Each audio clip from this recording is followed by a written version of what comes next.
నమస్కారం, welcome to I dream. ధర్మ మార్గం విత్ విజిత కార్యక్రమానికి స్వాగతం.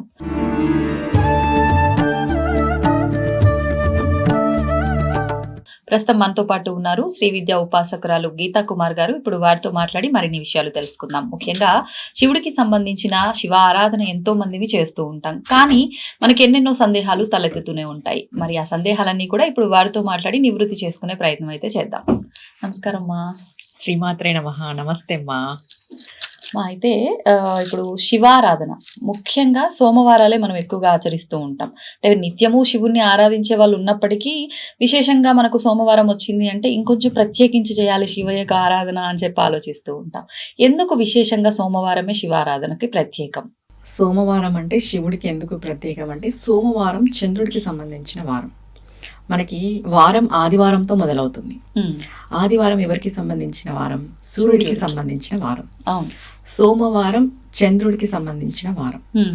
ఈ సోమవారం చంద్రుడికి సంబంధించిన వారం కాబట్టి మనకి శివయ్య చంద్రుడిని తలపైన ధరించి ఉంటారు కాబట్టి ఎప్పుడు అమ్మవారు కానీ అయ్యవారు కానీ చంద్రుడిని అర్ధచంద్రాకారంతో తలపైన ధరించి ఉంటారు, మకుటంలో పెట్టుకొని ఉంటారు. అందుకు సంబంధించి సోమవారం విశేషంగా శివుడికి పూజ చేస్తారు. ఇప్పుడు మంగళవారం వచ్చేసి అమ్మవారికి, వినాయకుడికి, బుధవారం వినాయకుడికి, గురువారం గురువులకి, దత్తాత్రేయ స్వామికి, దక్షిణామూర్తికి, శుక్రవారం అమ్మవారికి, లక్ష్మీదేవికి, శనివారం వెంకటేశ్వర స్వామికి, ఇలా నియమితంగా ఉన్నాయి రోజులు ప్రతి ఒక్క స్వామికి. అలా అని సోమవారమే చేయాలా పూజ అనంటే శైవులు ప్రతిరోజు శివుడికి చేస్తారు, వైష్ణవులు ప్రతిరోజు వైష్ణవుడికి చేస్తారు, శాక్తేయులు ప్రతిరోజు అమ్మవారికి చేస్తారు. ఇప్పుడు మనకి పంచాయతన పూజ అని ఉంది.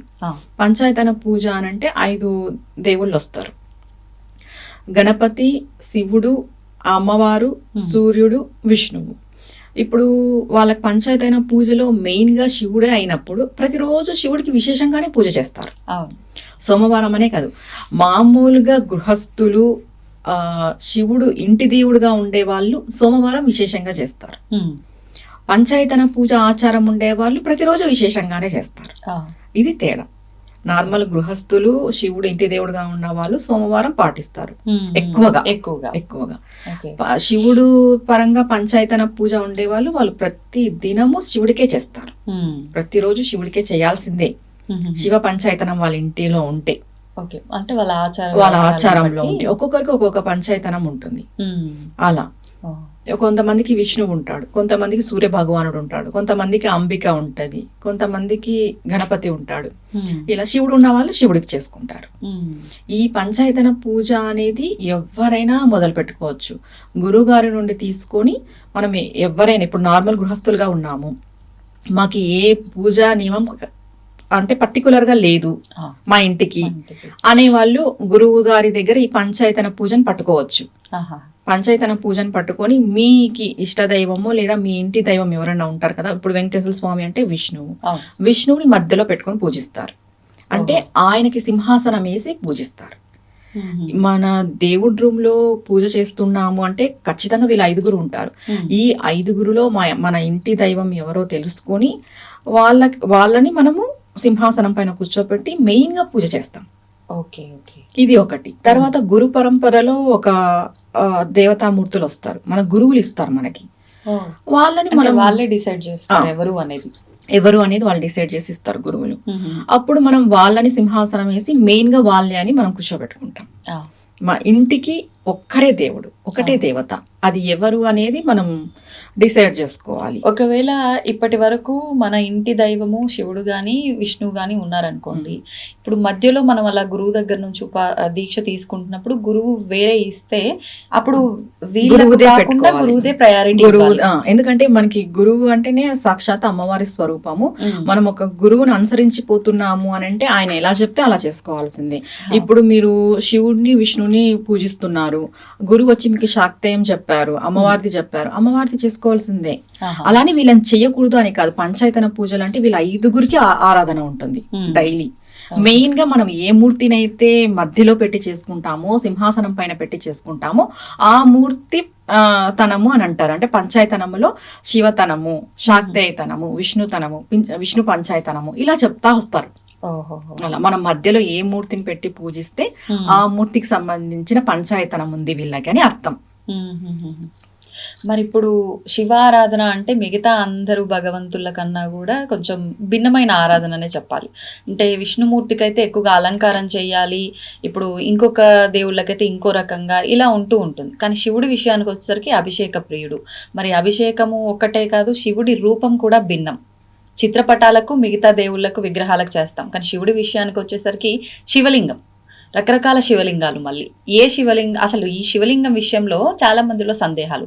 అసలు ఆడవారు శివలింగానికి పూజించొచ్చా, ఆడవారు శివలింగాన్ని తాకొచ్చా? సాధారణంగా దేవుడి పైన పెట్టిన పువ్వులు అవి తీసుకొని పెట్టుకోవడం ఎక్కువగా అలవాటు స్త్రీలకి, కానీ శివుడిపై అలా తీసుకోకూడదు, అసలు శివలింగం ఇంట్లోనే పెట్టకూడదు, ఇలా రకరకాల సందేహాలు ఉంటాయి. దాని గురించి ఒకసారి వివరణ ఇవ్వండి. శివలింగం ఇంట్లో పెట్టుకోకూడదు అనేది అపోహ. అంటే శివలింగం లేని ఇల్లు శ్మశానంతో సమానము అంటారు. ఎందుకంటే సర్వాంతర్యామి, విశ్వానికి తల్లిదండ్రులు వాళ్ళిద్దరూ, తండ్రిని పెట్టుకోవద్దు ఇంట్లో అని ఎవ్వరూ చెప్పరు. కానీ పెట్టుకుంటే కొన్ని నియమాలు ఉంటాయి. మనం చిన్న శివలింగం పెట్టుకోవాలి, 3 అడుగులు అంతే, 3 ఇంచెస్, మన బొటన వేలంతా ఇలా పెట్టుకుంటారు. మీరన్నట్టుగా శివలింగానికి ఆడవాళ్ళు చెయ్యొచ్చా అంటే ఇంట్లో ఉన్న శివలింగానికి చెయ్యొచ్చు. మగవాళ్ళు కూడా మెయిన్గా మగవాళ్ళే చేయాలి. ఇప్పుడు మగవాళ్ళు చెయ్యలేని తక్షణంలో ఆడవాళ్ళు చేస్తారు. మనం చిన్నదిగా పెట్టుకుంటాం కాబట్టి, నార్మల్ది పెట్టుకుంటాం కాబట్టి చెయ్యొచ్చు. లేదు మనం పెద్దవిగా పెట్టుకున్నాము, మనకి గురు పరంపరలో శివలింగం వచ్చింది అని అంటే ఖచ్చితంగా పురుషులే చేయాలి. ఇప్పుడు కొన్ని దేవాలయాల్లో శివలింగాన్ని మనం తాకుతాము, కొన్ని దేవాలయాల్లో తాకడానికి లేదు. అవునా కదా? కానీ మన ఊర్లలో ఉన్న దేవాలయాల్లో ఏమైపోయిందంటే ఇప్పుడు అందరూ పోయి శివలింగాన్ని తాకుతారు. అది అంటే మీకు నచ్చకపోని అది తప్పు. ఏ దేవాలయాల్లో అయితే తాకచ్చు అని ఉంటే అది మాత్రమే తాకాలి. అన్నిటిని పోయి తాకడము. ఇంకొకటి ఇంకా చెప్పాలంటే ఇప్పుడు గుళ్ళకి వెళ్ళినా లూజ్ హెయిర్ వేసుకొని వెళ్ళి పోయి ఆ శివలింగం పైన తల పెట్టేసి తల ఆనిచ్చేసి దాన్ని పట్టుకొనేసి ఆ హెయిర్ అంతా శివలింగానికి తగిలేలాగా కూడా చేస్తున్నారు ఆడవాళ్ళు. నిజమా కదా? అది మహాపాపం, అది పాపం వస్తుంది దానికి చెప్పాలంటే. ఎక్కడైతే వాళ్ళ అంటే మనకి దేవాలయాలు ఎప్పుడు ఆగమ శాస్త్రం ప్రకారం నడుస్తాయి. ఒక్కొక్క దేవాలయానికి ఒక్కొక్క ప్రధానమైన ఇది ఉంటుంది, రూల్. ఆ రూల్స్ ప్రకారమే మనం పాటించాలి. ఇప్పుడు మన ఊళ్ళల్లో ఉన్న దేవాలయాల్లో కూడా కొన్ని దేవాలయాల్లో ముట్టుకోవడానికి ఉండదు, కొన్ని దేవాలయాల్లోనే ఉంటుంది. కానీ ఇప్పుడు అన్ని దేవాలయాలను ముట్టుకోవడానికి ఇస్తున్నారు. చెప్పాలంటే ముట్టుకోకూడదనే చెప్పాలి. శివలింగము అంటే ఆయన ఒక లింగం, శివలింగం పరమేశ్వరుడు యొక్క. అంటే ఇప్పుడు శ్రీశైలంలో స్పర్శ దర్శనం ఉంది, అరుణాచలంలో లేదు. ఎందుకు లేదు? అక్కడ నియమాలు అలా ఉన్నాయి. నియమానుసారంగా ఉంటుంది ఏదైనా కూడా. ఇప్పుడు కొన్ని ఇది ముట్టుకోకూడదు అన్నప్పుడు నువ్వు వెళ్ళి నేను ముట్టుకుంటానంటే దోషమే కదా. అంతే, అది దోషం రాదని చెప్పడానికి లేదు. ఇంట్లో శివలింగం పెట్టుకొని పూజించి ఇప్పుడు నార్మల్ది పెట్టుకుంటాం ఇంట్లో. ఆడవాళ్ళకి శ్రేష్టమైనది అంటే పార్థివలింగం, మట్టితో చేసిన లింగం, సైకత లింగం. ఈ మట్టితో చేసిన లింగాన్ని ఆడవాళ్ళు పూజిస్తే చాలా చాలా మంచిది. ఇంకా మిగతా ఇప్పుడు చాలా రకాలుగా వ్యాపారం కూడా వచ్చేసింది. అంటే మరకతలింగం పెట్టుకుంటే ఒకటని, స్ఫటికలింగం పెట్టుకుంటే ఒకటని, బాణలింగం పెట్టుకుంటే ఒకటని ఇలా అయిపోయింది. శివలింగం పెట్టుకోవాలి, శివుడికి మనం పూజ చేయాలి. ఇప్పుడు మరకతలింగం పెట్టుకుంటేనే మనకి ఐశ్వర్యం ఇస్తాడా శివుడు? స్ఫటికలింగం పెట్టుకుంటేనే జ్ఞానం ఇస్తాడా శివుడు? కానీ అలానే అంటున్నారు. అది పొరపాటు. ఇంకా నేను మొన్న రీసెంట్గా నేను విన్నాను, ఎవరో నాకు చెప్పారు, వాళ్ళకి ఎవరో చెప్పారంట, మా ఇంట్లో ఇట్లా శివలింగం ఉంది, అది నాకు నచ్చలేదు, నేను ఇంకొకటి కూడా తెప్పించుకోవడం జరిగింది. శివలింగం నచ్చలేదు అనడం ఏంటి? నాకు ఆట వస్తువు అనుకుంటున్నారా? నాకు అది నేను టెంపుల్స్లో అంటే నచ్చకపోతే నువ్వు టెంపుల్స్లో ఇచ్చేస్తావు, నచ్చింది నువ్వు పెట్టుకో, ఇలా ఎన్ని మారుస్తుంటావు? తప్పు, అది మార్చడం అనేది పొరపాటు. మీ ఇంట్లో శివలింగం ఉంది అంటే ఆ దాంట్లోనే ఎవరైనా సరే శివుడిని చూడాలి. నువ్వు స్ఫటికలింగంలో శివుడు ఉన్నాడు, ఇంకొక లింగంలో శివుడు లేడు, పంచలోహ లింగంలో శివుడు ఉన్నాడు, ఇంకొక లింగంలో శివుడు లేడు అంటే ఇంకా నీ భక్తి ఎక్కడి వరకు? నచ్చలేదు అంటే నీకెందుకు నచ్చాలి ఈ లింగం అనేది?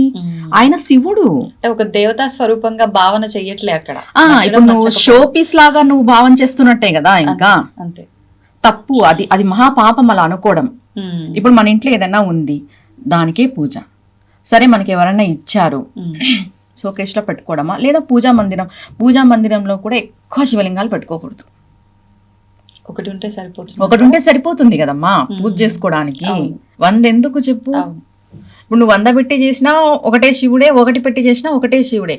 నువ్వు ఏదైతే నువ్వు పెట్టి చేస్తున్నావో దాంట్లోనే ఆయన ఉన్నాడు అనే భావన కలగాలి తప్ప, ఇప్పుడు మా ఇంట్లో పంచలోహం ఉంది, ఇప్పుడు నేను విన్నాను మరకతలింగం పెట్టుకుంటే మంచిదని, డబ్బులు బాగా వస్తాయని అంటే మీ ఇంట్లో ఉన్న పంచలోహం శివుడు నీకు డబ్బులు ఇవ్వడా? అంటే మనం ఏ లోహాన్ని అయితే ఉపయోగిస్తున్నామో ఆ లోహ ప్రభావం కూడా ఉంటది అనే భావన. అంటే లోహమే శివుడు అంటారా? ఇప్పుడు లోహం శివుడు కాదమ్మా, మన భావన శివుడు. ఇప్పుడు రాయిని కూడా మనం పూజిస్తున్నాం. దేనికి పూజిస్తున్నాము? అందులోనూ భగవంతుడు. మనం అసలు మన సనాతన ధర్మం గొప్పతనం ఏమంటే రాయిలో కూడా భగవంతుని చూస్తున్నాము. కానీ ఆ దరిద్రం ఏమంటే మనుషుల్లో భగవంతుని చూడలేకపోతున్నాం. మనం ప్రతి మనిషిలోనూ భగవంతుని చూడాలి అని కూడా చెప్తున్నాం, అది చేయట్లేదు. మనం రాయిలో రాక్షసులే కనిపిస్తారు మనుషుల్లో. అవునా కదా? నువ్వు రాయిలోనే భగవంతుని చూసేటప్పుడు ఈ శివలింగం పెట్టుకుంటేనే నీకు మంచి జరుగుతుంది, ఈ శివలింగానికి అభిషేకం చేస్తేనే మంచి జరుగుతుంది అనేది భ్రమ. మీ ఇంట్లో అస్సలు శివలింగం లేదు, ఇప్పుడు ఏదో మరకత లింగాలు అవన్నీ వచ్చాయి కదా, మీకు ఏది నచ్చితే అది పెట్టుకోండి. కానీ శివలింగం ఉండి ఇది నాకు నచ్చలేదు, నేను దీన్ని మార్చేస్తాను, ఇప్పుడు ఇంకొకటి ఏదో పెట్టుకుంటే ఏదో జరుగుతుంది, ఇలాంటివి చెయ్యొద్దు. ఇప్పుడు ఒకవేళ మీరన్నట్లు మట్టితో చేసిన శివలింగం అయితే అన్నిటికన్నా శ్రేష్టం అన్నారు, ఆడవాళ్ళకి చాలా శ్రేష్టం. మరి ఇప్పుడు ఒకవేళ రోజు శివారాధన చేసే వాళ్ళు ఉన్నారు, ఏ రోజుకి ఆ రోజే చేసుకోవాలా? ఏ రకంగా? ఏ రోజుకి ఆ రోజే చేసుకోవాలి. ఇప్పుడు మనం అభిషేకం చేసుకుంటాం కదమ్మా, ఇది కూడా ఎలా చేస్తారు అంటే ఆడవాళ్ళు సోమవారాల పూట చేసుకుంటారు. ప్రత్యేకించి స్వామికి సోమవారం శ్రేష్టం కాబట్టి పుట్టమన్నుతో సోమవారం టైం మనం చేసుకుంటాం. అండ్ నెక్స్ట్ కొంతమంది 40 రోజుల దీక్ష, 108 రోజుల దీక్ష పెట్టుకుంటారు. ఎందుకని ఈ దీక్ష? ఆడవారి ఏదైనా వాళ్ళ కామ్యం కొరకు లేదా శివానుగ్రహం కొరకు. శివానుగ్రహం కొరకు పుట్టమన్నుతో చేసిన మన అభిషేకం కానీ పూజ కానీ సత్వర ఫలితం ఇస్తుంది. ఎందుకంటే సాక్షాత్తు పార్వతీదేవినే ఆమె సైకతలింగం చేసింది, మట్టితో శివలింగాన్ని చేసింది. ఆమె శివుణ్ణి చేరుకోవడానికి ముందు తపస్సు చేసింది, కొన్ని సంవత్సరాలు తపస్సు చేసినప్పుడు ఆమె మట్టితో చేసిన శివలింగం పెట్టుకునే తపస్సు చేసింది. శివుడు పరీక్షిద్దాము అని గంగను వదిలాడంట.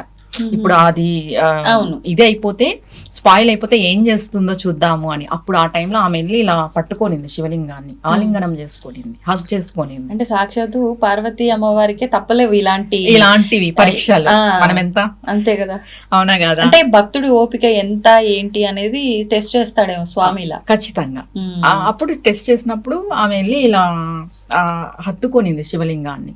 సాక్షాత్తు పార్వతీ మాతనే సైకత లింగానికి పూజ చేసింది, మట్టి శివలింగానికి పూజ చేస్తుంది. ఆడవాళ్ళు పూజ చేసుకోవడానికి శ్రేష్టమైనది మట్టి శివలింగం. లేదా ఇంట్లో మీకు ఉంటుంది, చిన్నదిగా పెట్టుకోండి, పెద్దవి అవసరం లేదు. ఉన్నది మార్చద్దు. ఇంకొకటి పెట్టుకుంటే ఏదో అవుతుంది, ఏదో జరిగిపోతుంది అనడం మన భక్తి లోపం అని చెప్తా నేను. ఉన్న దాంట్లోనే పరమేశ్వరుని చూసుకోవాలి. ఎక్కడ లేడు ఆయన. ఇప్పుడు చాలా వరకు ఇంట్లో మీరు అన్నట్టు పూజా మందిరంలో ఒక శివలింగము, తులసి మొక్కలో ఇంకొక శివలింగం చాలా మంది పెడుతూ ఉంటారు. అంటే ఎందుకు అట్లా అని అడిగినప్పుడు స్వామి అభిషేక ప్రియుడు కదా, తులసమ్మకు నీళ్లు పోసిన ప్రతిసారి స్వామికి అభిషేకం జరిగినట్లు అని చెప్పి, అది నిజంగా కరెక్ట్ పద్ధతి అంటారా? కాదు, కరెక్ట్ పద్ధతి ఎందుకని? అయితే పూజా మందిరంలో ఉండాలి. మనం మట్టిది చేసుకుంటాం కదా, అది పెట్టచ్చు చెట్లలో, బిల్వపత్రి చెట్లో కానీ తులసి చెట్లో కానీ. కొంతమంది అసలు పెట్టకూడదని కూడా అంటారు, తులసమ్మ దగ్గర పెట్టకూడదు అంటారు. ఇప్పుడు వినాయకుడికి కూడా తులసి పత్రితో పూజ చేయరు, దానికనేసి ఇప్పుడు పెట్టకూడదు అంటారు. కానీ మీరు లోహంతో కూడుకున్నది కానీ రాయితో కూడుకున్నది కానీ తీసుకెళ్లి అక్కడ పెట్టేసి తులసిదేవికి నీళ్లు పోస్తాము, అది అలానే ఆయనకు జరుగుతుందని అనుకోవడం తప్పు. అయితే పూజా మందిరంలో ఉండాలి. మట్టిదైతే మనం పూజ అంతా అయిపోయిన తర్వాత వాటర్ లో వేస్తాం లేదా చెట్లలో పెట్టేస్తాం, అది కరిగిపోతుంది కాబట్టి ఇది చేసుకోవాలి. ఇప్పుడు నేను ఇందాకే అడిగినట్టుగా శివుడి పైన, శివలింగం పైన ఉన్న పూలని స్త్రీలు ధారణ చేస్తూ ఉంటారు, నిజంగా అలా పెట్టుకోవచ్చు అంటారా? శివుడి దగ్గర ఉండే ఏది కూడా మనం తీసుకోవడానికి అర్హత లేదు.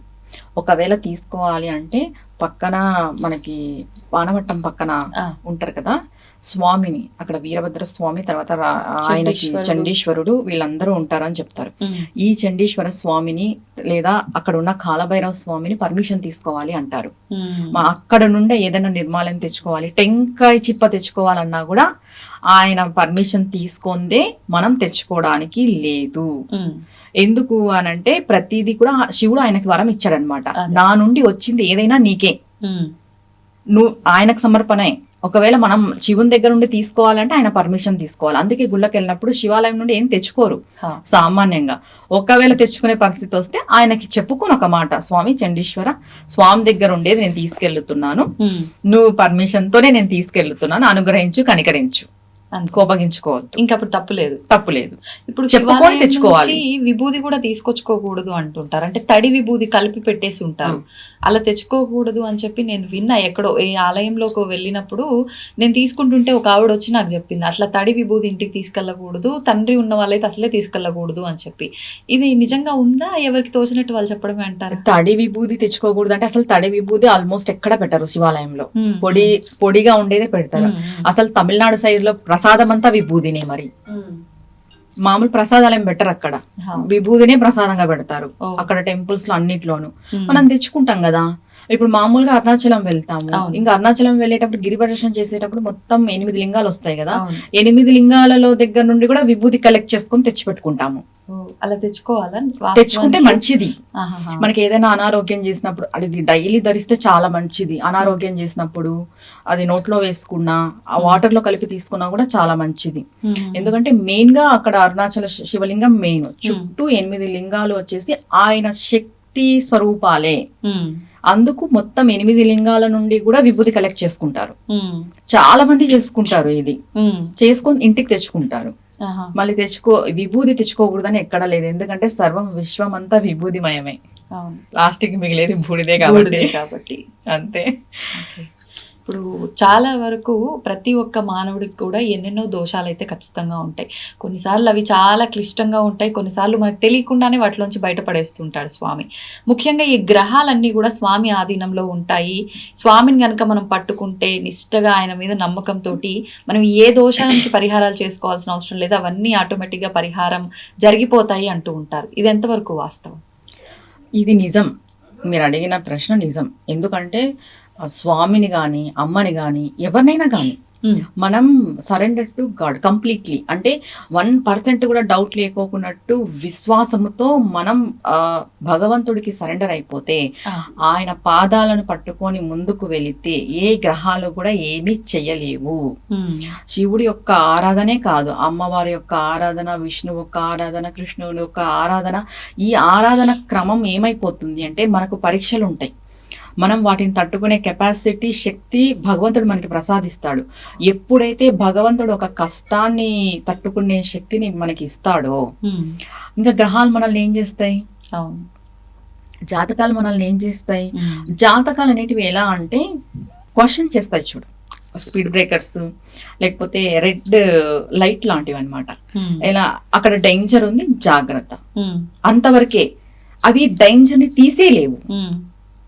మనం ఏం చేస్తాము, అయ్యో జాతకాలు, గ్రహాలను ఇది చేస్తేనే మనము పూజిస్తేనే, నేను ఎవరో నమ్మకం అది, కానీ గ్రహాలను పూజిస్తేనే అవుతుంది అనుకోవడం ఇది కాదు. భగవంతుడు అనేవాడు ఏం చేస్తాడు, నీకున్న డేంజర్ ని తగ్గిస్తాడు, నీకున్న కష్టాన్ని తగ్గిస్తాడు, నీకున్న కర్మను తగ్గించగలడు. ఆ సాక్షాత్తు పరమేశ్వరుడు పాము కుట్టాల్సిన చోట చీమను కనిపించే అతను ఆయన. అసలు ఆయన లేనిది ఏది జరగదు. ఈశ్వరుడు ఇవ్వలేనిదంటూ ఏం లేదు. బోలాశంకరుడు సులభుడు, ఆయన ఏదైనా కూడా ఇచ్చేసే అంత గొప్పవాడు.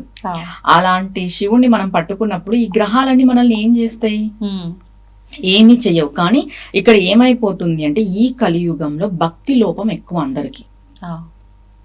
కానీ అందరూ భక్తి, మేము చూపిస్తున్నది భక్తి అని భక్తి అని అనుకుంటున్నారు కానీ భక్తి లోపం చాలా ఉంది. ఎలా అంటే ఎవరికి వాళ్ళకి నమ్మకం లేదు. ఇప్పుడు ఈ రోజు శివుని ఆరాధన చేస్తారు, కొన్ని రోజులు శివ ఆరాధన చేస్తారు, మళ్ళీ వచ్చి ఇంకొకరు వచ్చి ఇలా అమ్మవారు ఇట్లా మేము ఇలా చేసిన తర్వాత మాకు ఇలా జరిగిందని ఇంకొకరు చెప్తే కన్వర్ట్ టు అమ్మవారు అంతే. ఇంకా కొన్ని రోజులు పోతే హరే కృష్ణ వాళ్ళు వచ్చేసి ఇట్లా కృష్ణుడు అంటే ఇట్లా ఉంటుంది, మనశ్శాంతి ఉంటుంది, ఇలా పీస్ఫుల్ గా ఉంటుంది అంటే కన్వర్ట్ టు హరే కృష్ణ. అంటే అందరూ దేవుళ్ళే, కానీ అందరి దేవుళ్ళని ఒకటే పరమాత్మలోనే చూడాలి. ఆ స్థాయికి మన భక్తి రావాలి. ఎంతసేపు మనం మార్చుకుంటూ పోతే నువ్వు ఇక్కడే మార్చుకుంటూనే ఉండిపోతావు. దాన్ని దాటి ఎలా వెళ్ళగలవు? దాన్ని దాటి వెళ్తేనే కదా నిజమైన భక్తి అనేది. ఇప్పుడు మనం చేసే పూజ క్రతువులు, ఈ పంచ పూజ, షోడశోపచార పూజ, ఈ విగ్రహ ఆరాధన, శివలింగ ఆరాధన, ఇది అంతా మనల్ని క్రమశిక్షణ పెట్టడానికి మాత్రమే. దీనికి మించి పైన ఒకటి ఉంది, ఏమీ చెయ్యలేకపోయినా కూడా మానస పూజ అనేది ఒకటి ఉంటది. మనం మనసుతో చేసేది, ఎక్కడున్నా మనసుతో చేసుకునేది. ఆ స్థాయికి మనం వెళ్ళాలి. ఆ స్థాయికి మనం వెళ్ళడానికే ఈ క్రతువులన్నీ. అంటే కనీసం ఆ మనసుని దానిపై లగ్నం చేయడం కోసం ఈ ముందు అంతా కూడా ప్రాక్టీస్ ప్రాక్టికల్ ఎగ్జామ్స్ లాగా ఇది ఒక ప్రాక్టీస్ అనుకోవాలంతే. ఈ ప్రాక్టీస్ చేస్తూ పోతే నీ దగ్గర ఏ వస్తువులు లేవు, కానీ నువ్వు అమ్మకు నాయకు గాని చేసేస్తావు పూజ. ఆ స్థాయికి నువ్వు రావాలి. ఎంతసేపు ఈ శివలింగాలు మార్చడంలోను, ఈ అభిషేకాల్లోను, ఈ పూలు పెట్టుకోవడాల్లోను, ఈ అలంకరణలోను, ఈ ప్రసాదాల్లోను ఇక్కడే ఆగిపోకూడదు భక్తి అనేది. దీని దాటి వెళ్ళాలి. అవును, ఇంతకు ముందే మనం మాట్లాడుకున్నట్టు శివుణ్ణి ఆరాధిస్తే మనకు నిజంగా ఎటువంటివి కూడా మన దరికి చేరవు ఇబ్బందులు అని చెప్పి. అంటే ఎటువంటిది అని అంటే మృత్యుగండాలు కూడా తొలగిపోతాయా? ముఖ్యంగా మనకు మార్కండేయుడిది ఒక స్టోరీ కూడా మనం వింటాం పురాణాలను బట్టి. ఇక్కడ చూస్తే ఏమనిపిస్తుందంటే నిజంగా అంత భక్తితో ఇంకా నాకు శివుడు ఉన్నాడు, నాకేమవ్వదు అని నమ్మాడు కాబట్టే శివుడు నిజంగా వచ్చి అడ్డుకున్నాడు కదా. మరి అందరి విషయంలో ఇలా వర్తిస్తుందా? ముఖ్యంగా ఇప్పుడు మనం ఉన్నది కలియుగంలో. ఈ కలియుగంలో భగవంతుడు నిజంగా ప్రత్యక్షం అవ్వటానికే సాధ్యపడదు అన్నప్పుడు ఇట్లా మృత్యువును కూడా ఆపగలుగుతాడా అనేది క్వశ్చన్. మన విశ్వాసంతో ఉంటే ఖచ్చితంగా ఆపగలుగుతాడు. ఎందుకు ఆపలేడు అనేది మనం క్వశ్చన్ చేసుకోకూడదు. ముందు యుగాలన్నిటికీ పెద్ద పెద్ద క్రతువులు ఉండేవి. హోమాలు చేయాలి, యజ్ఞాలు చేయాలి, దానాలు చేయాలి, భూదానం చేయాలి, గోదానం చేయాలి, ఇలాంటివి ఉండేది. కానీ ఒక కలియుగంలో నామము మాత్రమే పట్టుకున్నంత చేతనే మోక్షము లభిస్తుంది. ఎందుకు ఇంత సులభమైన మార్గం పెట్టినారు కలియుగంలో అని అంటే, కలి పురుషుడు యొక్క ప్రభావం వల్ల జనాలు ఎవరు కూడా ఈ ఆధ్యాత్మిక మార్గంలోకి రాలేరు. వచ్చినా ఆయన అడ్డుపడతాడు, వచ్చిన తత్వాన్ని తెలుసుకోలేరు, అంత జ్ఞానాన్ని సంపాదించుకోలేరు. రాను రాను కలి ప్రభావం వల్ల మనుషుల్లో విచక్షణ కోల్పోతారు. కాబట్టి ఒక్క నామాన్ని పట్టుకోండి అని చెప్పడం జరిగింది. ఎందుకు భగవంతుడు రాడు? మార్కండేయుని కథ మనకు తెలుసు, ఇంకా ప్రహ్లాదుడి కదా మనకు తెలుసు. ఇంత నమ్మకంగా ఉన్నప్పుడు భగవంతుడు ఎందుకు రాడు? ఖచ్చితంగా వస్తాడు. రాడు అనుకోవడం మన తెలివి తక్కువతనం. ఇప్పుడు చాలా మంది ఒకటి ఆలోచించాలండి, పెద్ద పెద్ద కష్టాలు వచ్చింటాయి జీవితంలో, వాటిని మనం దాటేసి ముందుకు వచ్చింటాం. ఆ కష్టం ఎలా దాటినామో కూడా మనకు తెలీదు. అసలు ఒక్కొక్కసారి అనిపిస్తుంది అంత పెద్ద కష్టాన్ని నేనేనా దాటిండేది అని. నిజం, మరి మనకే డౌట్ వస్తుంది, అంత పెద్ద కష్టాన్ని మనమేనా దాటిండేది అనేసి. అది ఎలా సాధ్యమవుతుంది? ఈశ్వరుడి చేత సాధ్యమవుతుంది. నేను ఒకటే చెప్తాను, శివాజ్ఞ లేనిదే చీమైన కుట్టదు అంటారు. పాము కరవాల్సిన చోట చీమను కరిపించి వదిలేసేంత దయాపరుడు ఆ పరమాత్మ. అంటే జరగాల్సింది జరుగుతుంది కానీ దాని తీవ్రత మాత్రం తెలియకుండా తగ్గించగలడు, తీవ్రతని తగ్గించగలడు. ఇప్పుడు ఈ మానవ జన్మ లభించింది అని అంటే కొన్ని జన్మలు తిరిగిన తర్వాత మానవ జన్మ లభిస్తుంది. ఒకటి, ఇప్పుడు ఎత్తిన జన్మనే జన్మ కాదు, జన్మాంతరం మనం ఉంటది. కర్మ వల్ల మనకి జన్మ లభిస్తుంది, కర్మ అనుభవించడానికే జన్మ. ఇది క్లియర్ గా ప్రతి ఒక్కరు అర్థం చేసుకోవాలి. ఈ కర్మను అనుభవించడానికే మనం జన్మను తీసుకున్నాము. ఒకటి, మనం చేసిన సంచితంలో నుండి ప్రారంధ కర్మ మొదలైనప్పుడు మనకి జన్మ వస్తుంది. ఈ జన్మ ఎలా ఉండాలి అనేది మనం డిసైడ్ చేసుకోవాలి బుద్ధి జ్ఞానం వచ్చిన తర్వాత. ఎలా అంటే, మనం పోయిన జన్మలో మన ప్రారంధ కర్మ బాగలేదు, ఈ జన్మలో చాలా కష్టాలు పడుతున్నాము, మనకి ఆగామి అనేది ఒకటి ఉంటది. ఆగామి అంటే ఇప్పుడు నువ్వు ఈ సిచ్యువేషన్ లో కష్టం పడే టైంలో నువ్వు ఎలాంటి డిసిషన్స్ తీసుకుంటావు, నీ డిసిషన్సే ఆగామి. నేను ఇబ్బంది పడుతున్నాను, నేను తప్పుదారిలో పోతాను, ఇంకా నువ్వు కర్మను పోగు చేసుకుంటావు, బ్యాడ్ కర్మని. నేను చాలా ఇబ్బంది పడుతున్నాను అయినా నేను ధర్మాన్ని వీడను, నేను భగవంతుడి పాదాలు విడిచిపెట్టాను, నీకు ఆగామి అనేది మంచి కర్మగా ఉంటది. ఇంకొకటి ఆ ప్రారంధము కూడా ఈ భగవంతుని నమ్ముకొని నువ్వు ధర్మంగా ఉన్నప్పుడు ఏమైపోతుంది అంటే 100% నువ్వు అనుభవించేది ఉంటే ఈ జన్మలో నువ్వు చేసిన క్రతువు వల్ల నీ నమ్మకము నీ విశ్వాసం వల్ల భగవంతుడు దాన్ని 20కో 30కో తీసుకొస్తాడు. 100 అనుభవించే అంత కెపాసిటీ మనకు ఉండదు. ఎవ్వరు కూడా 100 అనుభవించలేము. మనం ఇప్పుడు చేసే పూజ పుణ్యము దానము దాని వల్ల మనం చాలా తక్కువ కర్మ అనుభవిస్తున్నాము. ప్రతి ఒక్కరు గుర్తుపెట్టుకున్న విషయం ఏంటంటే మనకున్న కష్టమే పెద్ద కష్టము అనుకోవద్దు. నీకు ఇంకా పెద్ద కష్టం రావాల్సి ఉంది జీవితంలో, కానీ భగవంతుడి యొక్క అనుగ్రహంతో నువ్వు ఇంకా చాలా తక్కువ అనుభవిస్తున్నావు. ఇది నాకు తక్కువే, భగవంతుడు ఏదో నేను ఇంకా చాలా పెద్దది అనుభవించేది ఉంది, కానీ ఆయన అనుగ్రహంతో నేను చాలా చిన్నగా ఇది అనుభవిస్తున్నాను. స్వామి దీన్ని కూడా తీసేయి, దీన్ని తట్టుకునే కెపాసిటీ నాకు ఇవ్వు అని మనం భగవంతుడిని వేడుకోవాలి. భగవంతుడు రాడు అనేది లేదు, పిలిస్తే ఖచ్చితంగా వస్తాడు. నువ్వు ఎంత నమ్మకంతో పిలుస్తున్నావు అనే దాన్ని బట్టి ఉంటుంది. ఇప్పుడు ఎగ్జాంపుల్ ఎందుకు, మనము ద్రౌపది వస్త్రాభరణమే తీసుకుందాము. ఆమె ఫస్ట్ ఫైట్ చేసింది సభలో, తర్వాత సరెండర్ టు కృష్ణ. ఏం చేసింది, గోవిందా అంతా నీవే, నేను చేతులు ఎత్తేసాను, నాతో ఏం లేదు, నా చేతుల్లో ఏం లేదు. అది మనం కూడా ఎలా సరెండర్ టు ఫీట్, ఆయన పాదాలకు మనం సరెండర్ అయిపోవాలి. ఇంకా మన చేతుల్లో ఉంది, మనం ఏదో చేస్తున్నాం, నేనే చేస్తున్నాను, ఇది నాకే తెలుసు, ఇది నా వల్లే జరుగుతుంది, ఇది మూర్ఖత్వం. అంతా ఆయనే చేస్తున్నాడు, ఆయననే నడిపిస్తున్నాడు, ఆయనే చేస్తాడు, నా చేతుల్లో ఏమీ లేదు. ఇప్పటికీ చెప్తున్నా, మీకు ఎటువంటి ఏదైనా కష్టం వచ్చినప్పుడు స్వామి నా చేతుల్లో ఏం లేదు, హ్యాండ్స్ అప్, నేను చేతులు ఎత్తేస్తున్నాను, నీదే భారం, అంతే, నువ్వు నన్ను ఎత్తేస్తావు ముంచేస్తావు పెట్టేయాలి కాసేపు మనం అట్లా, అంతే మన నమ్మకంతో. అప్పుడు మన నమ్మకాన్ని ఆయన టెస్ట్ చేస్తాడు, ఎంతవరకు వీళ్ళు నమ్మి ఉన్నారు అనేసి. ఎంతటి సిచ్యువేషన్ అయినా రాని, ఏదైనా పరీక్ష లేకపోతే ఏదైనా ఇబ్బందిని కలిగిస్తాడా, ఏ రకంగా అనుకోవచ్చు?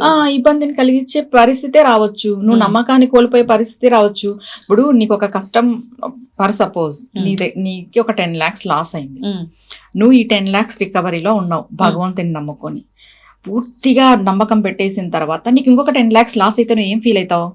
వేస్ట్, ఇంకా భగవంతుడు లేడు అని అనుకుంటారు అందరూ ఈ స్థితిలో కదా. అంటే ఉన్న లాస్ ని ఇంకా భర్తీ చేయడం కాక మళ్ళీ లాస్ ఎందుకు ఇచ్చాడు, ఉన్నాడా నిజంగా భగవంతుడు కాదు రాయ్ అంతే. సాధారణంగా ఇవే మాట్లాడుతూ ఉంటారు. ఇది తప్పు, ఎప్పుడు కూడా దైవ నింద తప్పు. అక్కడ నువ్వు ఆల్రెడీ 10 lakhs లాస్ అయినావు, భగవంతుని నమ్ముకున్నావు, నీకు ఇంకా 10 lakhs లాస్ జరిగింది అంటే నువ్వు ఏదో తెలుసుకోలేకపోతున్నావు, నీకు ఏదో నేర్పించాలి. ఈ నేర్పించే క్రమంలో నువ్వు నమ్మకంగా ఉంటావా లేదా ఆయన పైన నమ్మకాన్ని కోల్పోతావా అనేది మన బుద్ధి పైన ఆధారపడి ఉంటుంది. మన బుద్ధి డిసైడ్ చేస్తుంది. ఇప్పుడు నీకు 10 లక్షలు పోయింది, ఇంకొక 10 లక్షలు పోయింది, స్వామి నువ్వు ఇచ్చింది నువ్వు తీసేసుకుంటున్నావు, నన్ను ముంచుతావో తేలుస్తావో నీదే బాధ్యత. బతికిచ్చింది నువ్వు, ఈ శరీరం ఇచ్చింది నువ్వు, జన్మనిచ్చింది నువ్వు, ప్రతిదీ నువ్వే ఇచ్చావు. ఇప్పుడు ఈ లాస్ ను కూడా నువ్వే ఇస్తున్నావు, దీన్ని తీసే బాధ్యత కూడా నీదే. నువ్వే దీనికి అంత కర్త కర్మ క్రియ, నీదే బాధ్యత. ఒక్కసారి అంత పిచ్చిగా నమ్మాలి. పిచ్చి భక్తి అంటాం కదా, భక్తిలో పిచ్చి ఉండొచ్చు, తప్పు లేదు. ఆ పిచ్చి ఈ పిచ్చి కంటే దైవ పిచ్చి మంచిదే కదా. అంతే, ఎవడు మోసపోయిన వాడు లేడు, ఇబ్బంది పడ్డవాడు. భగవంతుని నమ్ముకొని మోసపోయిన వాళ్ళు ఎవ్వరూ లేరు. మనుషుల్ని నమ్మి మోసపోయిన వాళ్ళు ఉన్నారేమో కానీ భగవంతుని నమ్మి మోసపోయిన వాళ్ళు లేరు. భగవంతుడు ఆలస్యం చేస్తాడేమో కానీ అమృతాన్ని ప్రసాదిస్తాడు. మనం వెయిట్ చేయాలి. ఆలస్యం చేసినంత మాత్రాన నాకేం దొరకట్లేదు అని నిరాశ ఎవ్వరూ చెందొద్దు. ఇది కలియుగం. నామము పట్టుకున్నంత మాత్రం చేతనే భవసాగరాన్ని దాటచ్చు అని సాక్షాత్తు పరమాత్మ చెప్పాడు.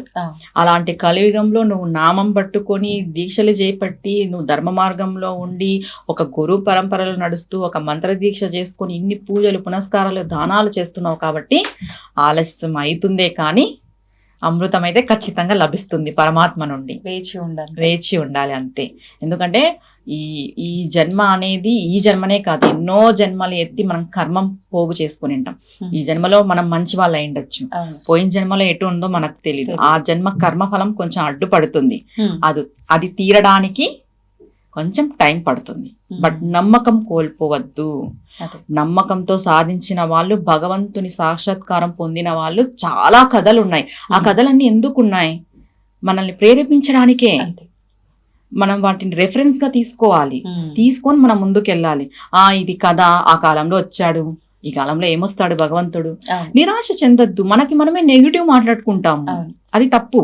ఒకటి ఆలోచించే ఆ కాలంలో వచ్చిన భగవంతుడు ఈ కాలంలో ఎందుకు రాడు? వస్తాడు ఈ కాలంలో కూడా. నీ సాధన అలా ఉండాలి, నీ కృషి అలా ఉండాలి, నీ నమ్మకం అలా ఉండాలి. భగవంతుడే ఏదైనా కూడా ఆయనే చేస్తున్నాడు, ఆయనదే. నేను నిమిత్తరాలు మాత్రమే, నేను నిమిత్తులను మాత్రమే అనే ఫీలింగ్ లో మనం బతకాలి. నేను లేదు. అది లాస్ట్కి ఏమైపోతుందంటే పరమాత్మే మనమైతాం, మనమే పరమాత్మ అవుతాం. ఇప్పుడు సరే, అందరికీ తోచిన ఆరాధన ఒకటి, శాస్త్రాలు పురాణాలు చెప్పిన ఆరాధన ఒకటి. విశేషంగా నేను ఇక్కడే కొబ్బరికాయ పువ్వులు నేను ఇక్కడే ఆగిపోతా అనుకుంటే అది నిజంగా ఏ నాలెడ్జ్ లేని ఒక చిన్న, అంటే స్కూల్కి వెళ్ళని వయసులో ఉండే విద్యార్థి ఏ స్థితిలో ఉన్నాడో ఆ స్థితిలో ఉన్నట్లే ఖచ్చితంగా భక్తిలో అంటారు. అసలు నిజంగా శివపురాణం ప్రకారంగా శివారాధన అంటే విశేషంగా ఏం చెప్పబడింది? స్వామికి చెంబుడు నీళ్లు పోసినా కూడా కరుణిస్తాడు, ఇది విశేషం. ఆయనకి మనం చేయాల్సింది కేవలం నీటితో అభిషేకము. గుళ్ళల్లో పంచామృతాలతో అభిషేకం చేస్తారు, వాళ్ళకి ఆ శాస్త్రం ఉంది. ఇంట్లో మనం శివలింగం పెట్టుకున్న వాళ్ళు వాటర్తో చేస్తేనే చాలు. ఇప్పుడు పంచామృత అభిషేకం చేసుకోవచ్చు, చెయ్యొద్దు అని చెప్పట్లేదు, వారానికి ఒకసారి అలా చేసుకోవచ్చు. ఇంకా ఇది పంచామృత అభిషేకం చేస్తేనే అభిషేకం చేసినట్టు, నీళ్ళతో చేసే అభిషేకం అది ఒట్టి అభిషేకమే, ఇలా ఫీలింగ్స్ చాలా మందిలో ఉన్నాయి. ఇది తప్పు. మనం గృహస్థాశ్రమంలో ఉన్న వాళ్ళు నీటితో, శుద్ధ జలముతో లేదా విభూతి కలిపి లేదా చందనం కలిపి స్వామి వారికి అభిషేకం చేసుకుంటే ఆయన చాలా తృప్తి చెందుతాడు. ముందుగా కుంకుమ నీళ్ళతో అభిషేకం శివుడికి లేదమ్మా? చేస్తారు, చేయొచ్చు. అన్ని నీటితో అభిషేకం చేస్తారు. శుద్ధ జలంలో ఏదైనా మనము సుగంధ ద్రవ్యం కలిపి చేసుకోవచ్చు. ముందుగా మనం అభిషేకం చేసేటప్పుడు ఏం చేయాలి, శివలింగం పైన కాస్త విభూతి పెట్టిన తర్వాత అభిషేకం చేయాలి. ఎందుకని? అది శాస్త్రంలో చెప్పింది. మనం డైరెక్ట్ గా వాటర్ పోసేయకూడదు. విభూది, బిల్వపత్రి పెట్టేసిన తర్వాత వాటర్ వేయాలి శివుడి. అంటే మనం ఏ ద్రవ్యంతో అభిషేకం చేసినా ఫస్ట్ వాటరే. ఇప్పుడు పంచామృత అభిషేకం చేస్తున్నామని డైరెక్ట్ తీసుకెళ్లి పాలు పోయకూడదు, ఫస్ట్ వాటరే. స్వామికి శ్రేష్టమైనది వాటరే. ఈ పంచామృత అభిషేకాలు ఇదంతా వేరే తతంగం. ఇది ఇంట్లో ఉన్న వాళ్ళు ఇప్పుడు శివరాత్రి పర్వదినం చేసుకోవచ్చు, ఏదైనా కొంచెం పర్వదినం చేసుకోవచ్చు. కానీ ఆ పంచామృత అభిషేకం చేస్తేనే ఈ రోజు నేను పూజ చేసినట్టుగా భావిస్తారు కొంతమంది. అది తప్పు. ఆయనకి శుద్ధ జలమే శ్రేష్టము. శుద్ధ జలంతో చేసుకుంటేనే చాలా చాలా మంచిది. ఇప్పుడు మీరు అన్నట్టు శుద్ధ జలమే శ్రేష్టము, అదొక్కటి అంటే నీళ్ళతో చేసినా సరిపోతుంది, ఇంకేం చేయకపోయినా ఇబ్బంది పడాల్సిన అవసరం లేదు. కానీ చేయమంటున్నారు, చేస్తున్నారు వివిధ ద్రవ్యాలతో అంటే ఏదో ఆశ, అంటే ఈ ద్రవ్యంతో చేస్తే ఇది అవుతుంది అన్నట్లుగా. అంటే దీనికి ఇప్పుడు పంచామృతాలు అని అంటే పంచభూతాలతో సమానం. ఇప్పుడు నమశివాయ పంచాక్షరి మంత్రం కూడా పంచభూతాలకి సమానం. పంచాక్షరి మంత్రము, పంచామృతాలు, పంచభూతాలు ఇలా సంకేతంగా గుళ్ళల్లో చేస్తారు. చెప్పాను కదా, మా దేవాలయానికి ఒక శాస్త్రం ఉంటుంది. ఇంట్లో మనం అంత పెట్టుకోవాల్సిన అవసరం లేదు. నువ్వు శుద్ధ జలంతో చేసినా కూడా ఆయన తృప్తి పడతాడు. ఇక్కడ ఏమైపోయిందంటే ద్రాక్షరసంతో చేస్తే ఈ ఫలితము, పాలతో చేస్తే ఈ ఫలితము, చెరుకు రసంతో చేస్తే ఈ ఫలితము, ఫలితం ఫలితం కోరిక ఫలితం అని దీని వెంటే దీని చుట్టూనే తిరుగుతున్నాం మనము. చెప్పాలంటే దీన్ని దాటి రావాలి. దీన్ని దాటి రావాలనేదే కదా భక్తి అంటే. చాలా ఇప్పుడు ఏం క్వశ్చన్ వస్తుంది, గృహస్థాశ్రమంలో ఉన్న వాళ్ళకి నీడ్స్ ఉంటాయి, కోరికలు ఉంటాయి. ఇప్పుడు కోరిక కోరద్దు అంటారా? ఆ కోరిక కోరుకొని నెరవేరపోతే భగవంతుడి పైన కూడా ధ్యాస వెళ్ళదు. కోరిక కోరాల్సిందే అనేది ఇప్పుడు మనం పెట్టుకున్నాం అంతే. ఒకటండి, ఈ జన్మ ఎలా వచ్చిందో నీకు తెలీదు. శరీరం భగవంతుడు ఇచ్చిండేది, జన్మ భగవంతుడు ఇచ్చిండేది. నీ తల్లి తండ్రి కూడా ఈ జన్మలో నీకు తల్లి తండ్రి, ఈ భార్య భర్త పిల్లలు ఈ జన్మలో నీకు సంబంధాలు. పోయిన జన్మలో నువ్వు ఎవరికి పుట్టినావో, నీ భార్య నీ భర్త నీ పిల్లలు ఎవరో కూడా నీకు తెలియదు. ప్రతిదీ పరమాత్మ అకౌంట్లోనే నడుస్తుంది, ప్రతిదీ పరమాత్మ ఆధీనంలోనే నడుస్తుంది. జన్మనిచ్చి, శరీరం ఇచ్చి, జ్ఞానం ఇచ్చి, తల్లిదండ్రులనిచ్చి, బంధువులనిచ్చి అన్ని ఇచ్చిన స్వామి నీకేమి ఇయ్యాలో తెలీదా? తెలుసు. నేనేదో చెరుకుతోనే అభిషేకం చేస్తేనే నీకు ఇస్తాడా? లేదు కదా. ద్రాక్షరసంతోనే అభిషేకం చేస్తేనే నీకు ఇస్తాడా? భావన అట్లా అయిపోయింది. ఇది చేస్తేనే భగవంతుడు ఇది ఇస్తాడు అనేది. భగవంతునితో బిజినెస్ చేస్తున్నాం మనం. స్వామి నేను నీకు ఇది చేస్తాను, నువ్వు నాకు అది ఇవ్వు. అవునా కదా? బిజినెస్ వద్దు, వ్యాపారం వద్దు, భక్తి ముఖ్యం. అంతే. అవునా కాదు? ఇన్ని ఇచ్చినాడు భగవంతుడు నీకు. ఇప్పుడు ఒక 10th ఇంటర్మీడియట్ వచ్చేంత వరకు సరైన జ్ఞానం కూడా మనకు ఉండదు చెప్పాలంటే. ఏది మంచి ఏది చెడు అనే విషయం కూడా తెలీదు. ఇన్ని మనకి తెలియజేస్తూ మనల్ని కంటికి రెప్పలా కాపాడుకుంటూ వచ్చిన భగవంతుడు మన జీవితానికి ఏం కావాలో అదే ఇస్తాడు. నువ్వు చెరుకు రసంతో చేయి, ద్రాక్షరసంతో చేయి, బంగారు నీళ్ళని తెచ్చిపోయి వజ్రాలతో చేయి, వైడూర్యాలతో చేయి, నీ ఈ జన్మకి నీ కర్మకి ఏదైతే లభిస్తుందో అదే భగవంతుడు ఇస్తాడు. దీనికి ధర్మము, మంచి మనస్తత్వము, భక్తి, నమ్మకము, ఈర్ష, ద్వేషం లేనిది అవసరం. ఏ భగవంతుడికైనా ఇవన్నీ అవసరం లేదు. నువ్వు మనస్సుతో భగవంతుడు ఉన్నాడనే నమ్మకంతో ఒక నామం నువ్వు తరచూ నువ్వు నోట్లో అనుకున్నా సరిపోతుంది, బయటికే నువ్వు జపం చేయాల్సిన అవసరం లేదు అన్నారు. మరి నామమైనా మంత్రమైనా, ఇప్పుడు సరే నామానికంటే నియమాలు లేవు, ఎప్పుడైనా చేసుకోవచ్చు, ఎక్కడైనా చేసుకోవచ్చు అంటారు. మంత్రం విషయానికి వస్తే పంచాక్షరి మంత్రం, ఇందాక మీరు అన్నట్లుగా నమశివాయ, ఈ నమశివాయ మంత్రాన్ని కూడా అందరూ చేయడానికి వీల్లేదు. ఒకవేళ చేయాలి అనుకుంటే గురూపదేశం ఖచ్చితంగా ఉండాలి. ఒకవేళ నమశివాయకి ఓంకారాన్ని జత చేసి ఓం నమశివాయ అనాలంటే ఇంకా ఖచ్చితంగా నియమాలు పాటించాల్సిందే, చాలా కఠినంగా చేయాల్సిందే, ఇలా రకరకాలుగా చెప్తూ ఉంటారు. నిజంగా పంచాక్షరి మంత్రానికి నియమాలు అవసరమా, గురూపదేశం అవసరమా, ఎలా?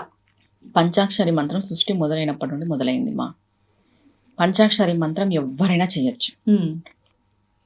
ఒకవేళ మీకు గురువు, ఇంటి గురువు ఉంటే ఆయనతో తీసుకొనైనా చేయొచ్చు. లేదు మీకు ఏ గురువు లేరు, దక్షిణామూర్తిని గురువుగా భావించి, ఆయన లోకానికి గురువు భావించి నమశివాయ మంత్రాన్ని మనం చెయ్యొచ్చు. ఎప్పుడైతే మనం ప్రణవంతో చేయాలి అనుకుంటామో అప్పుడు గురువు అవసరం. ప్రణవంతో కానీ, బీజాక్షరాలతో కానీ భావన చేసి గురువుగా తీసుకోకూడదు, ప్రత్యక్ష గురువు అవసరం. ప్రణవంతో చేయాలనుకున్నప్పుడు ప్రత్యక్ష గురువు అవసరం. బీజాక్షరాలు కలుపుకొని చేయాలి పంచాక్షరి మంత్రం అన్నప్పుడు గురువు అవసరం. పంచాక్షరి మంత్రానికి మించిన మంత్రం ఏది లేదు. ప్రణవము మనకి అవసరం లేదు, బీజాక్షరాలు అవసరం లేదు. కేవలం పంచాక్షరి నమశివాయ అనే మంత్రాన్ని మనము నిత్యము పఠిస్తూ స్మరిస్తూ ఉంటే పంచభూతాలు మన ఆధీనంలో ఉంటాయి, పంచభూతాలు మనకి సహకరిస్తాయి. పంచభూతాలకు సంబంధించిందేదే ఈ పంచాక్షరి మంత్రం. పంచభూతాలకి మనం ఒక ఆరాధన, కృతజ్ఞత తెలుపుకున్నట్టే పంచభూత తత్వంతో ఉన్న భగవంతుడికి, ఈశ్వరుడు కూడా పంచభూతాలకి సంబంధించి లింగాలు ఉన్నాయి మనకి. ఆ పంచభూతాలకి సంబంధించిన లింగాల యొక్క ఆశీర్వాదం మనకి లభిస్తుంది ఈ యొక్క పంచాక్షరి చేయడం వల్ల. పంచాక్షరికి ఎటువంటి నియమం లేదు, ఎల్ల వేళలా నువ్వు స్మరించవచ్చు. నువ్వు ఓంకారం గాని ఇట్లా ఉంటే అది వేరే నియమం అయిపోతుంది. దీనికి ఎటువంటి నియమం లేదు, అందరూ స్మరించవచ్చు. ఆడవాళ్ళు స్మరించవచ్చు, మగవాళ్ళు స్మరించవచ్చు, ఏ టైంలో అయినా నువ్వు చదవచ్చు, అనుకోవచ్చు, చాంటింగ్ చెయ్యొచ్చు. ఎందుకంటే ఇది సృష్టి మొదలైనప్పుడే మొదలైంది. భగవంతుణ్ణి చేరుకోవడానికి భక్తి ప్రధానం తప్ప ఈ డౌట్స్, ఈ క్వశ్చన్ అంటే ఇప్పుడు నేను చెప్పాను ప్రణవంతో చేయాలి అంటే గురువు కావాలి అంటే, ఇక్కడ ఏమైపోతుందంటే అంటే ప్రణవంతో చేస్తే ఏమైనా ఎక్కువ శక్తి వస్తుందేమో, ఉత్త నమశివాయ చేస్తే రాదేమో, ఈ డౌట్ వద్దు. నమశివాయే అసలైన మంత్రం, మనం దానికి ఇవి కలుపుతున్నాం. మూలం అదే, సృష్టికి మూలం అదే. నమశివాయ అనే నామమే సృష్టికి మూలం. అలాంటి మంత్రాన్ని చేసేటప్పుడు ఇంక ఎటువంటి డౌట్ అవసరం లేదు. ఇది కలిపి చేయాలా, అది కలిపి చేయాలా, అది కలిపి చేస్తే ఇంకా ఎక్కువ ఫలితం వస్తుందేమో. మనం చేసే ఏ నామం అయినా కూడా మనకి ఫలితాన్ని ఇస్తుంది, నమ్మకంతో చేయాలి. సరే, ఇప్పుడు ప్రతి అమ్మవారికి కానీ స్వామికి కానీ ఒక్కొక్క విశేషమైన రోజు, అమ్మవారికి అంటే నవరాత్రులు అని, ఇప్పుడు స్వామికి విష్ణుమూర్తికి ఎక్కువ ఏకాదశి పూజలు చేస్తూ ఉంటాము. శివుడికి సంబంధించి సోమవారాలు వారాల పరంగా చేసినప్పటికీ విశేషంగా జరుపుకునే ఒక రోజు ఏదైనా ఉందా అంటే మహాశివరాత్రి. ప్రతి మాసంలోనూ మనకు శివరాత్రి వస్తుంది, కానీ ఏడాదికి ఒక్కసారి వచ్చేది మహాశివరాత్రి. ఇంకొక మాట కూడా చెప్తూ ఉంటారు పెద్దలు, జన్మకో శివరాత్రి అని చెప్పి. అసలు ఎందుకని ఈ మహాశివరాత్రి పర్వదినాన్ని మనం ఎందుకు జరుపుకుంటున్నాము, శివుడికి సంబంధించిన ఒక ప్రత్యేకమైన రోజుగా? అసలు ఇప్పుడు మనం ఆచరిస్తున్న ఈ శివరాత్రి విధానం అంతా కూడా నిజంగా ఎంతవరకు కరెక్ట్గా ఆచరిస్తున్నాము, ఎలా ఆచరించవచ్చు? జన్మానికి ఒక శివరాత్రి అనేది ఎలా వచ్చింది అని అంటే, ఈ జన్మ తీసుకున్నాం, మనం మానవులుగా ఉన్నాం, నెక్స్ట్ మనకి జన్మ ఉంటుందో లేదో కూడా తెలీదు. ఇదే మనకు ఆఖరి జన్మ అయిండొచ్చు, 7 జన్మలు ఉంటాయి, ఇదే ఆఖరి జన్మ అయిండొచ్చు. తర్వాత మనం పుడతామో కూడా లేదా తెలియదు. అందుకు జన్మానికి ఒక్క శివరాత్రి అనేది వచ్చింది. అంటే ఈ జన్మలో నువ్వు శివరాత్రి పర్వదినాన్ని ఉపయోగించుకో, ఎంత వీలైతే అంత శివానుగ్రహానికి నువ్వు నోచుకో అని చెప్పడానికి జన్మానికి ఒక శివరాత్రి. ఎందుకంటావా, 84 లక్షల జీవరాశులలో దేనికి దైవారాధన చేసే అర్హత లేదు. అవును. నోట మాట రాదు, చేతులు. ఒక్క మానవుడికి మాత్రమే వాక్ ఉంది, మానవుడు మాత్రమే జ్ఞానంతో ఉన్నాడు, మానవుడు మాత్రమే అన్ని క్రతువులు చేయగలడు. అలాంటి జన్మ నువ్వు తీసుకున్న తర్వాత ఈ శివరాత్రి పర్వదినాన్ని ఉపయోగించుకోకున్నట్టు ఉంటే నీ జన్మ వ్యర్థము. అన్ని పండుగలు ఒక ఎత్తు, శివరాత్రి ఒక ఎత్తు. అంటే అన్ని పండుగలు తక్కువ అని నేను చెప్పట్లేదు, కానీ శివరాత్రి దానికంటే గొప్పది అని చెప్తున్నాను. అది ఒక్కరోజే కావచ్చు, ఒక్కరోజైనా జన్మానికి ఒక శివరాత్రి అన్నారంటే అంత మాట ఎందుకు వచ్చింది, అంత గొప్ప పదం వాడినారంటేనే మనం తెలుసుకోవాలి. ఈ జన్మకి ఈ శివరాత్రి, ఇప్పుడు వచ్చే సంవత్సరం మనకు జ్ఞానం వచ్చిన తర్వాత ప్రతి సంవత్సరము శివరాత్రి పర్వదినాన్ని మనం ఉపయోగించుకోవాలి. వదులుకోకూడదు, వదులుకునే ప్రసక్తే మనం పెట్టుకోకూడదు. ఒక హిందూ అయి ఉన్న తర్వాత నువ్వు సనాతన ధర్మాన్ని పాటించే వాళ్ళు ఎవరైనా సరే శివరాత్రిని మిస్ చేసుకోరు. అంటే వయసు పరిమితి ఏమైనా ఉందా? ప్రతి ఒక్క మానవాళి ఉపయోగించుకోవాల్సిందే. ప్రతి ఒక్క మానవాళి ఉపయోగించుకోవాలి. ఇప్పుడు హెల్త్ పర్పస్ వయసు అయిన వాళ్ళు, వాళ్ళకు కొన్ని నియమాలు వేరు, చిన్న పిల్లలు వాళ్ళకు కొన్ని నియమాలు వేరు. నీకు బుద్ధి, జ్ఞానము, వయస్సు ప్లస్ ఆరోగ్యము అన్నీ ఉన్నాయి, నువ్వు ఉపయోగించుకోకున్నట్టున్నావు అంటే నీ జన్మ వ్యర్థము. అస్సలు వ్యర్థం అంటే వ్యర్థం. ఉపయోగించుకోవడం అంటే ఏంటి? ఉపయోగించుకోవడము అంటే ఇప్పుడు శివరాత్రి ఎందుకు అంత విశేషమైనది, మనకి మాస శివరాత్రులు ఉన్నాయి. మాస శివరాత్రుల కంటే మహాశివరాత్రి, మహాశివరాత్రి అంటే గొప్పది, విలువైనది, విశేషమైనది, ప్రత్యేకమైనది. మనం మహా అనే వర్డ్ యూజ్ చేస్తున్నాము అంటేనే అది చాలా గొప్పది, దానికి ఒక ప్రత్యేకత ఉంది అనే విషయం చెప్తున్నారు పేరులోనే. అందుకు మహాశివరాత్రి. అండ్ నెక్స్ట్ నేచర్లో చాలా శక్తి ఉంటుంది ఆ రోజున, శివరాత్రి రోజున. అన్ని మాస శివరాత్రుల కంటే ఈ మహాశివరాత్రి రోజు నేచర్లో అంటే ఈ ప్రకృతిలో ఎక్కువ శక్తి ఉద్భవిస్తుంది. ఆ ఉద్భవించడంతో పాటు మనం ఉపవాసం ఉండి జాగరణ చేసి మన వెన్నెముక నిటారుగా ఉంచి మేల్కొని ఆ విశ్వంలో ఉన్న శక్తిని మనం గ్రహిస్తాం. ఆ విశ్వం మనం పడుకుంటే గ్రహించలేం కదా, నువ్వు మెలకువతో ఉంటేనే విశ్వంలో ఉన్న శక్తి నీ బాడీలో ఉన్న బ్యాక్ బోన్ వెన్నెముక గ్రహించగలదు. అలా గ్రహించి ఆ శక్తితో మనం ఈ సంవత్సరం అంతా మనకు నడుస్తుంది మన శరీరం. ఆ శక్తితో మనము చక్రాలను అవాకింగ్ చేసుకోగలం. చక్రాల భేదం చేస్తామంటాం కదా, అది కూడా జరుగుతుంది కొంతమందికి, సాధనా పరులకి. చాలా మునులు, మహర్షులు, ఋషులు, యోగులు, ఈ బైరాగిలు, అఘోరీలు శివరాత్రి కోసం ఎదురు చూస్తుంటారు. దేనికోసం? శివరాత్రి పర్వదినం అనేది అంత శక్తివంతమైనది అనమాట. ఆ రోజు ప్రకృతిలో అంత శక్తి ఉంటుంది, ప్రతి ఒక్క మానవుడు కూడా ఉపయోగించుకోవాలి. కాబట్టి జన్మానికి ఒక శివరాత్రి అయింది. నువ్వు ఉపయోగించుకోకున్నట్టు నీ పాటికి నువ్వు ఉన్నావంటే నీ జన్మ వ్యర్థమే. ఎప్పుడైతే మనం మేల్కొని ఉపవాస దీక్ష చేసి మనం ఇది చేసుకుంటామో మన బాడీ చాలా శక్తిని గ్రహిస్తుంది. చెప్పలేము, అది ఎంత అనంతమైన శక్తి. అనంతమైన శక్తి విశ్వం పూర్తిగా ఉంటుంది. ఈ భూమి అర్ధ ఖగోళంలో ప్రకృతికి దగ్గరగా ఉంటుంది అనమాట. ఇప్పుడు సూర్యుడు భూమికి దగ్గరగా వస్తాడు ఇంకా ఇప్పటి నుండి. ఆ శక్తి ప్లస్ సూర్యుడు లేకోకున్నట్టు చంద్రకళలను తగ్గిపోతాయి శివరాత్రికి, అమావాస్య వచ్చేస్తుంది. ఈ చీకటిలో అత్యంత శక్తి ఉంటుంది ఇప్పుడు వచ్చే చీకటిలో, దాన్ని మనం ఉపయోగించుకోవాలి. అందుకనే ముఖ్యంగా శివరాత్రి అంటే రాత్రి సమయంలో జరుపుకుంటున్నాం. అందుకని ముఖ్యంగా ఆ చీకటి సమయంలో జరుపుకుంటాం. ఆ చీకటిలో విశేషమైన శక్తి ఉంటుంది.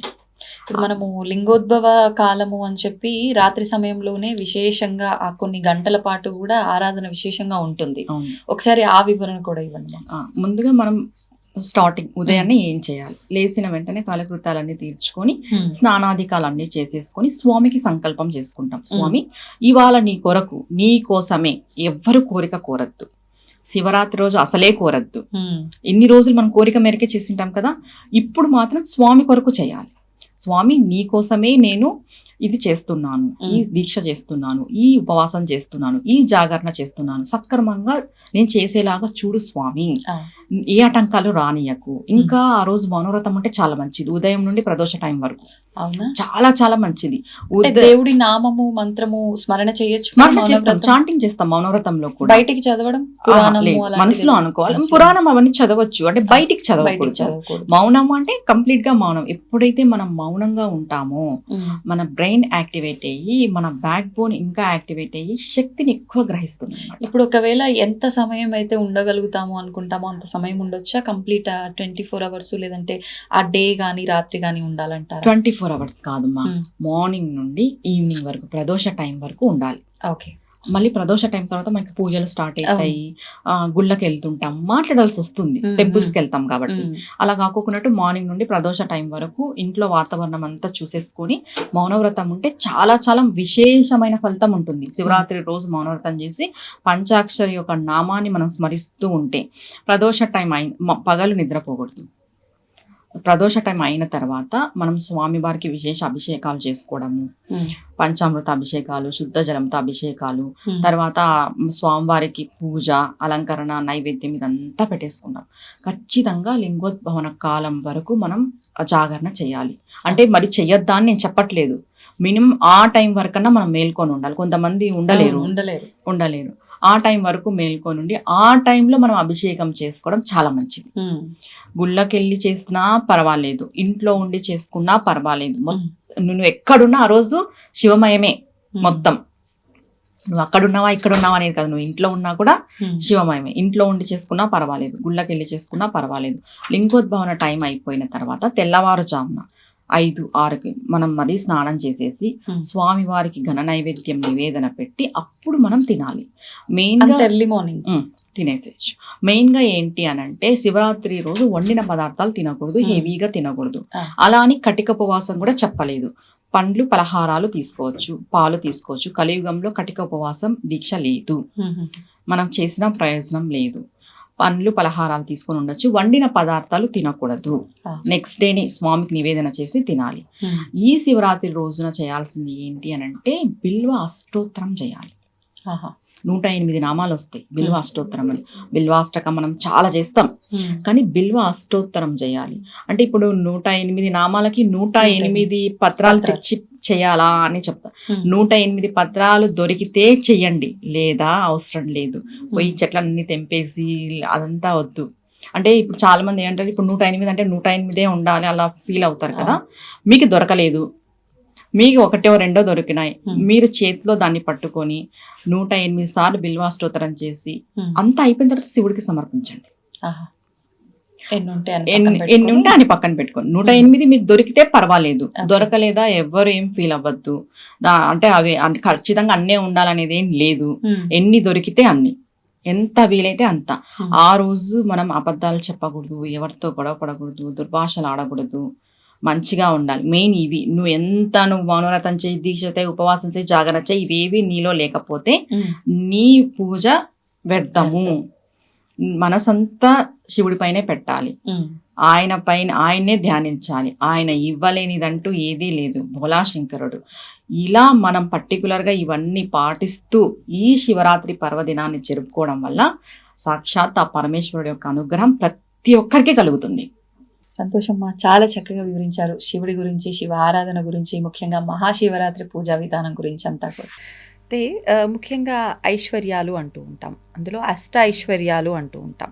అసలు ఏంటి అష్ట ఐశ్వర్యాలు అంటే? ధనము, డబ్బు, బంగారం, ఇవేనా ఇంకేమైనా ఉన్నాయా?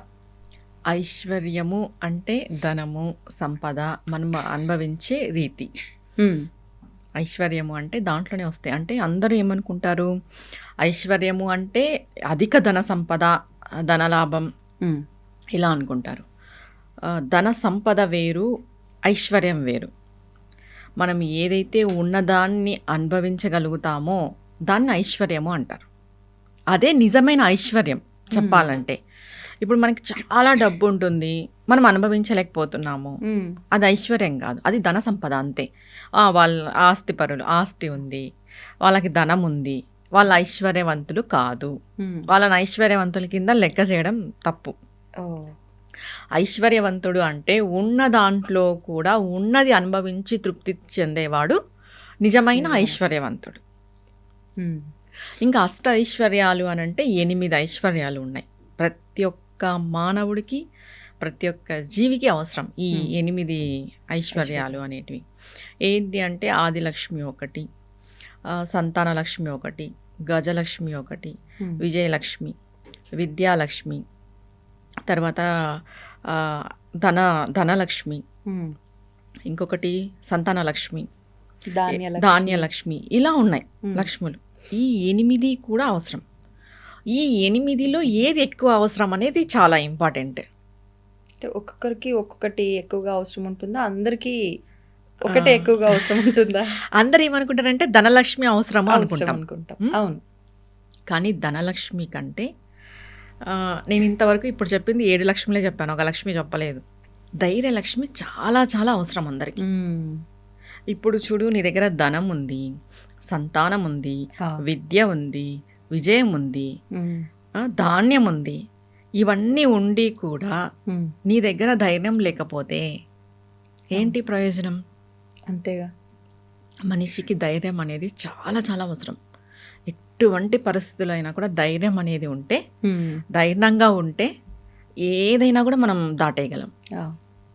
ఎంత పెద్ద కోటీశ్వరులైనా కూడా ధైర్యం కోల్పోయినప్పుడు ఈ సూసైడ్స్ చేసుకోవడము, మానసిక వేదనకి గురి కావడము, మానసికంగా వాళ్ళు ఒత్తిడి పొందడము, లేదా మెంటల్లీ కొంచెం వాళ్ళు సఫర్ కావడం, ఇలాంటివన్నీ జరుగుతాయి.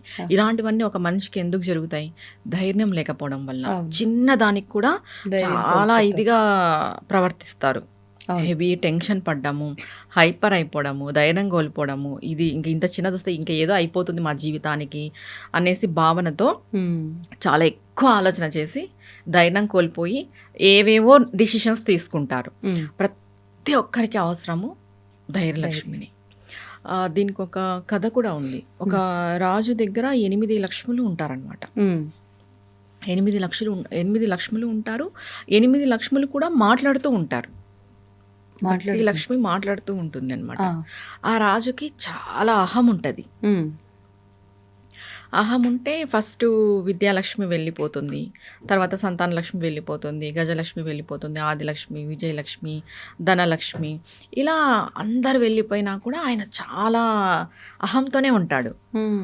ఒక వ్యక్తి అడుగుతాడు, తర్వాత అమ్మవారు కూడా అడుగుతుంది, మేమంతా వెళ్ళిపోయినా కూడా నువ్వు ఎందుకు ఇంత ధైర్యంతో ఉన్నావు, నీ అహం తగ్గలేదు అని అంటే, మీరంతా వెళ్ళిపోయినా పర్వాలేదు, నా దగ్గర ధైర్యలక్ష్మి ఉంది చాలు, ఈ ధైర్యం మిమ్మల్ని అందరినీ నన్ను తిరిగి తీసుకొని వచ్చేలాగా చేస్తుంది ఆయన చెప్తాడనమాట.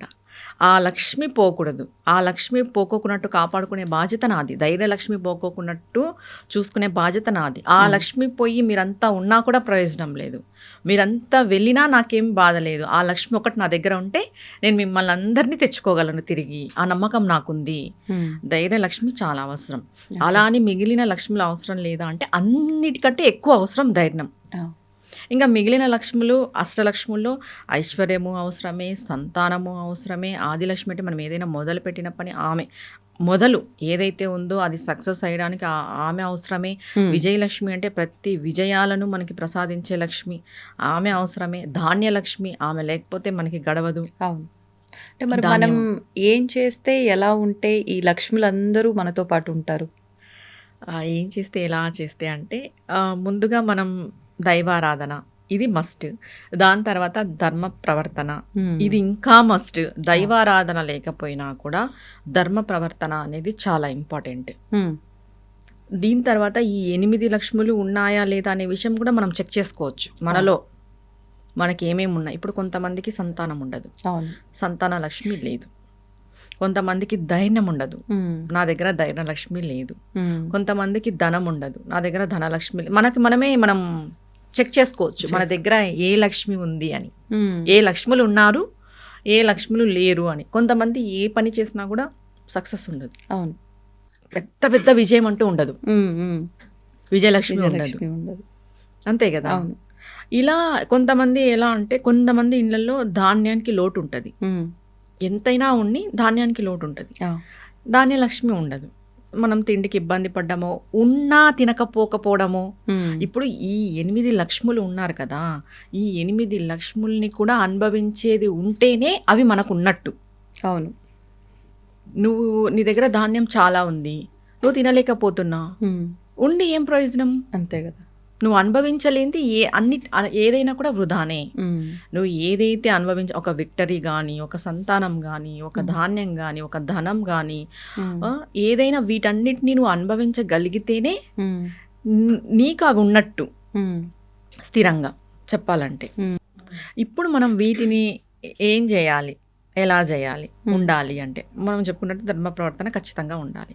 ఇది ఉంటే ఖచ్చితంగా ధైర్యలక్ష్మి ఆటోమేటిక్గా ఉంటుంది. ఎప్పుడైతే ఒక మానవుడు ధర్మంగా ఉన్నాడు, ధర్మము అని అంటే ఏదో వేదాలను ఉపనిషత్తులను పొద్దున్న లేచినప్పటి నుండి పూజా కార్యక్రమాలు చేసేయడం ధర్మం అని చెప్పలేదు. ధర్మము అంటే నువ్వు పక్కన వ్యక్తికి పరులకి హాని చేయకోకున్నట్టు ఉండడం ధర్మం. కానీ ఎవరికి తోచింది, ఎవరికి నచ్చింది అదే ధర్మం అనే ప్రవర్తనతోటే ప్రస్తుతం ఉన్నారు. కానీ నిజమైన ధర్మం అనేది ఎలా తెలుస్తుంది అంటారు మరి? నిజమైన ధర్మం అంటే నీ వల్ల ఒకరు బాధపడకూడదు, నీ వల్ల ఒకరు సఫర్ కాకూడదు. తెలిసి తెలియక ఎన్నో చేస్తుంటాం, తెలిసి కొన్ని చేస్తాం, అది పొరపాటు. తర్వాత నువ్వు ఒక హిందువుగా పుట్టినావు, నువ్వు సనాతన ధర్మంలో ఉన్నావు. నేను హిందువుగా పుట్టి సనాతన ధర్మానికి నేను ఎలా ఉపయోగపడుతున్నాను అనేది ప్రతి ఒక్క హిందువు చెక్ చేసుకోవాలి. నువ్వు హిందువుగా పుట్టి ప్రయోజనం లేదు నువ్వు సనాతన ధర్మాన్ని పాటించకపోతే.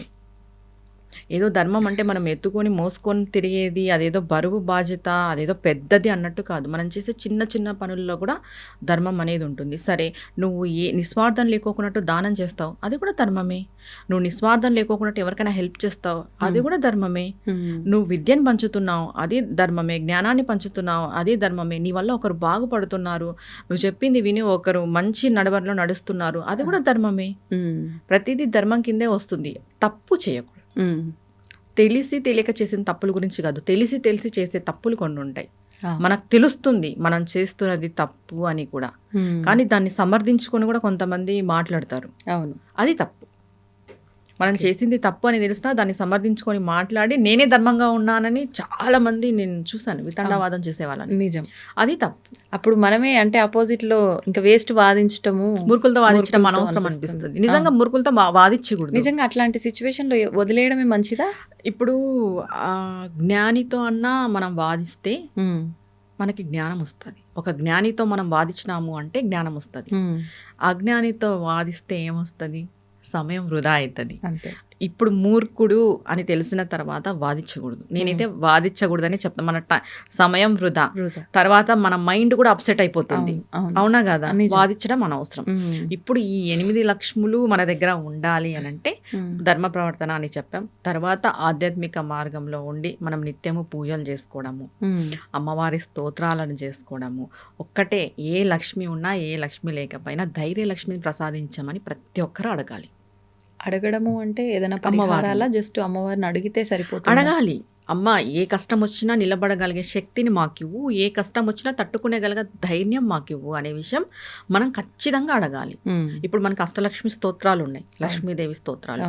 ఆ అష్టలక్ష్మి స్తోత్రాలన్నీ ఒక్కొక్క అమ్మవారికి ఒక్కొక్క సంబంధించిన స్తోత్రం. మనము ఇప్పుడు ఏ లక్ష్మి అయితే మన దీన్ని ఒక ప్రయోగంగా చేయొచ్చు. ఎలా అంటే ఇప్పుడు 8 లక్ష్ములు ఉన్నాయి కదా, ఏ లక్ష్మి అయితే మన దగ్గర లేదో మనకు తెలుస్తుంది. ఫర్ ఎగ్జాంపుల్ ధైర్యలక్ష్మినే లేదనుకుందాం. ఈ ధైర్యలక్ష్మి స్తోత్రాన్ని ప్రతిరోజు 108 సార్లు ఇలా 40 రోజులు చేసుకోవడం వల్ల మనకు ఆటోమేటిక్గా కాన్ఫిడెన్స్ వచ్చేస్తుంది. ఇది ఓన్లీ ధైర్యలక్ష్మి స్తోత్రానికి ప్రయోగం కాదు. మిగిలిన 8 లక్ష్ములకి మన దగ్గర ధనం లేదు, ధనం కోసం 108 సార్లు అది శ్లోకం వస్తుంది కదా, శ్లోకం వస్తుంది, సపరేట్ శ్లోకం వస్తుంది, 4 లైన్లు వస్తుంది. ఆ శ్లోకంని 108 సార్లు చేయాలి 40 రోజులు. నీకు సంతానం లేదు, సంతాన లక్ష్మి స్తోత్రము 108 సార్లు చేయాలి ప్రతిరోజు, 40 రోజులు చేయాలి. సంకల్ప బలం గట్టిదై ఉండాలి, నమ్మకంతో చేయాలి. ఖచ్చితంగా ఈ 8 లక్ష్ముల స్తోత్రాన్ని ఫస్ట్ ఒకసారి చదివేయాలి. 8 లక్ష్ములని స్తుతించాలి. తర్వాత దానిలో ఒక్క స్తోత్రాన్ని, మనకి ఏదైతే ఏ లక్ష్మి అయితే మనకి కావాలో ఆ లక్ష్మి స్తోత్రాన్ని ప్రతిరోజు 108 సార్లు ఇలా 40 రోజులు చేసుకోవాలి. ఆహా. ఖచ్చితంగా రిజల్ట్ ఉంటుంది. అది మనం బాగా ఎక్స్పీరియన్స్ కూడా చేస్తాము. ఖచ్చితంగా జరుగుతుంది. చేస్తూ అంటే ఎవరి నిత్యము ఆచరించే పనులు వాళ్ళు చేసుకోవచ్చా? ప్రత్యేకించి ఇది ఒక దీక్షలాగా చేయాలంటారా? దీక్షలాగా ఏం లేదమ్మా. అవసరం ఇప్పుడు సంతాన లక్ష్మి కావాలనుకున్న వాళ్ళు బ్రహ్మచర్యం చెప్పలేము, ఆ, అవునా కదా. అవును. దీక్ష ఏం లేదు. ఏ టైంకి అయితే చేస్తారో ఏ టైం డైలీ అదే టైంకే చేసుకోవచ్చు. మార్నింగ్ చేసుకుంటారా మార్నింగ్ చేసుకోండి, ఈవినింగ్ చేసుకుంటారా ఈవినింగ్ చేసుకోండి.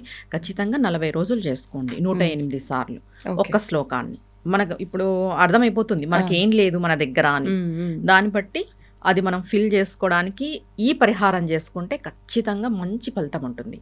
ధన్యవాదాలు. నమస్తే అమ్మా. దీన్ని తవ్వండి, తవ్వుతూనే శివలింగం. పరమాత్మకు జీవా సరే దాన్ని అట్లా కప్పేసేయండి, చూపించదండి. Krishna is there. మూర్తి పూజ కాదు, సాక్షాత్ బ్రజేంద్ర నందన భగవాన్ ఉన్నారు మూర్తిలో. ఏమీ ఆశించకుండా ఆరాధించే వాళ్ళు కూడా ఉన్నారా ప్రభుజీ? నిజమైన భక్తి అంటే మనకు తెలియదు కాబట్టి. And for more videos, please subscribe to iDream. Please subscribe to iDream. Please subscribe iDream. And please subscribe to iDream. For more videos, subscribe to iDream. please like, share and subscribe to the channel. Congratulations, iDream. Subscribe to iDream. Subscribe to iDream. So subscribe to iDream Media. iDream की iDream team अंदर की huge congratulations. Please subscribe iDream Media. Please subscribe to iDream. Subscribe iDream. Please subscribe to iDream. iDream అంటే నా కళల channel subscribe చేసుకున్న నోరు తిరుగుతలేదు. మీరైతే గంట గుర్తు కొట్టండి. For more such videos, please subscribe to iDream. Subscribe to iDream. Please subscribe to iDream. Please subscribe iDream Media. Please do subscribe to iDream. Please subscribe to iDream Media. For best entertainment and information, please subscribe iDream. And don't forget to subscribe to iDream.